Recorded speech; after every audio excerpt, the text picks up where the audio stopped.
Hi, everyone. Landry Etheridge here, joined today by Dr. Etta Gant of Etheridge Counseling Group. We're here to talk about a pretty difficult, heavy topic today, which is grief. I think a lot of us think of grief as a very specific thing. We may think back to like a pet that died or a grandparent who passed.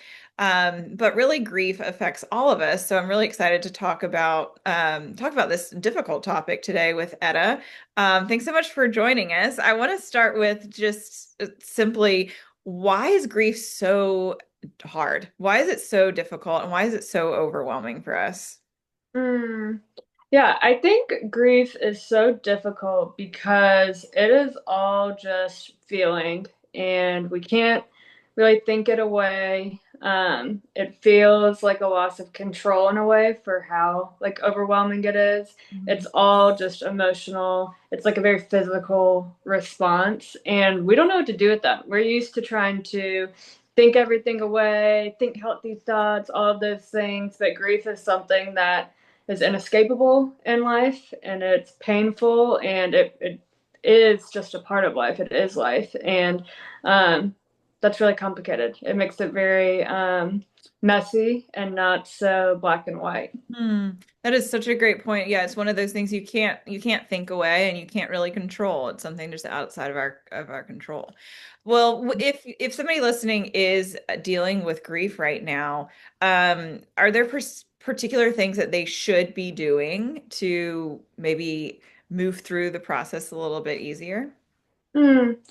Um, when it comes to, should do, what do I do? It's really hard because there's not one thing to help you get through grief. And also, there's not really getting through grief. It typically comes in waves, especially with a really, really hard monumental loss. It's something that is likely with you for the rest of your life, something that hopefully those waves become fewer and further between, but they're waves that we can't control. We don't know when they're coming. We don't know how they're going to feel. Is it going to be deep sadness? Is it going to be anger? Is it going to be despair? So letting the waves come, I think just connection is key in those moments, connecting with others, not pulling away from it, but at least just trying to channel it through connection, through art, through movement, things like that. Because, like I said, it's so emotional, it's so physical. Um, and we're just getting through those waves as they crash down around us and hopefully not letting it um you know drift us away but help us get a little bit grounded. It sounds like, yeah, grief is really something that's you have to move through it. There's not really a way around it. And it sounds like from some of your suggestions, like art or movement, it's Mhm. really something that needs to stay in your body and not sort of like suppress or dissociate from Yeah. what I'm hearing. So, and I know people talk about like the stages of grief. I'm curious of your thoughts on the stages. Yeah, stages of grief is like a really popular common framework, which can feel really helpful to people because again, it's like, how do I move through this? What are the stages? Where am I? Just to try to like feel like you have some sense of control or understanding of what's going on. And the stages of, shock, despair, sadness, depression, bargaining.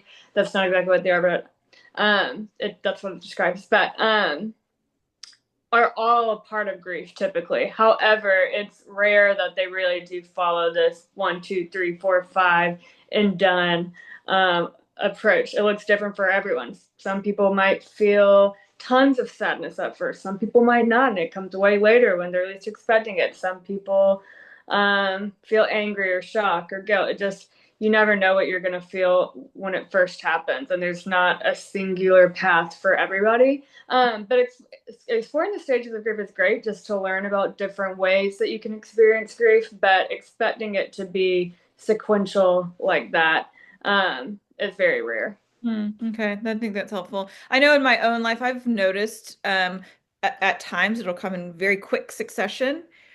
Within an hour, I'll have hit a bunch of different, I'll be, sad, angry, bargaining, all within an hour. But then when I zoom out, I also see myself going through stages more in like a week time as well. So there's sort of these micro stages sometimes and the macro stages I've Yeah, noticed. And yeah, it's more of like it cycles through. So you might be experiencing all of these different emotions at once in one microcycle, and then there's like a longer, There's bigger a cycle. longer cycle. Yeah. Yeah. Yeah. Hmm. Um, I know we're saying grief, and I think for most people, you're thinking of like the death of a loved one. When you're thinking about grief, is that what you have in mind, or there may be some other scenarios that maybe this topic would be more applicable if people are sort of thinking of it in a broader sense? Hmm. Yeah, grief is, it's so funny. I used to think, yeah, grief is just when you lose someone really important to you. To like Right. call it else would be crazy. And then the more I've learned and the more I work with people too, the more I realize that grief is constant. It's after everything. It's after a breakup. It's after a disappointment at work. It's when you're a kid and you don't make the team. I mean, that's all loss, and that hurts, and you can't escape that loss. So those are the things that, again, we have to recognize as the painful parts of life and let ourselves feel our way through that. Mhm. Um, yeah, grief is everywhere. We grieve for things that we missed out on in our childhood. We grieve as we're healing from pains or wounds of the past. Oh gosh, I feel, so sad for that person, my younger self or whatever it is, who missed out on so much because of that relationship or because of X, Y, and Z. There's a grief in that process as well.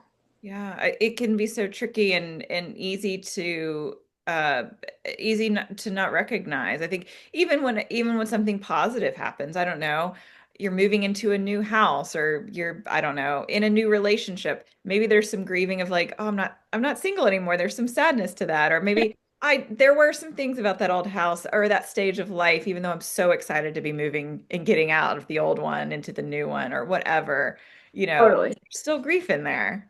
Yeah, motherhood is a great example of that, or parenthood, being so excited about, being a parent and then having this grief of, okay, I'm never going to live the way that I once did. Yeah. Wow. Yeah. So truly grief does affect us all on a very consistent basis. I'm so excited to for people to read through this series of blogs that you've written, going through sort of the broader picture, but also getting into um, some some areas of grief that I think people maybe don't think about so much. Um, how to support children through grief, disenfranchised grief, which I think most people don't know what that is. And again, probably most people experience it. And most people do it too, to ourselves, to others. It's really common. Yeah, so this is you may originally think, okay, topics on grief, that sounds depressing or doesn't apply to me, but I think if people give it a read, it really will could be life-changing. So I'm so excited that you wrote this. Thank you so much for your time today.